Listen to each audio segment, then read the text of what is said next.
પછી આપણે તું આના સાઈડ માં આવેલો ને ભાઈ, અત્યારે તું આયલો સીધો નીકળે ને આ સાઈડ માં, તો આપણે ક્યાંક ખાસામાં એક વડલો છે, ઈ ખવીનો વડલો કહેવાય. તો ઈ આપણે ઈ વસ્તુથી પીવાની જરૂર છે. બિલકુલ નહીં, બિલકુલ. જેને ભૂતળા દાદાને માનતા હોય છોકરા નીથી પીવાની જરૂર નથી, બિલકુલ કોઈ જાતની બીક રાખવાની. આ આપણા બારાની સરકાર છે, ઈ ભૂતળા દાદાના આયથી 65 ગામ આમ ને આયથી 65 ગામ દરિયા કાંઠે હંધાઈનો રાજા છે.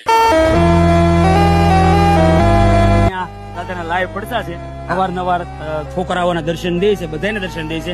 જેને શ્રદ્ધા હોય અને કોઈને આ બારામાં રાત્રે ડર લાગતો હોય તો તમે કોઈને યાદ કરો કે ભાઈ આપણે મેથલામાં સુરત દાદાને ઓળખીએ, તો આપણે બીજા કોઈને ઓળખતા નથી, તમે સુરત દાદા તો રાત્રે તમને સુરત દાદાના રૂપમાં પણ દાદા દર્શન તમને દે.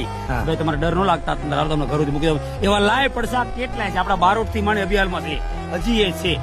બરાબર છે, એટલે ડરવાની કોઈ જરૂર છે નહીં. આપણે આ દાદાના સાનિધ્યમાં આ જંગલ હોય કે પછી જંગલનો બાપ હોય, કોઈ દીવાનું નહીં. હું રાતથી મેં બસ પણ અહીંયા બેઠા, રાતથી મારી ગિરિભાઈ માં હું અહીંયા આમાં જાઉં ને હુઈ રહેતો ગમે ના.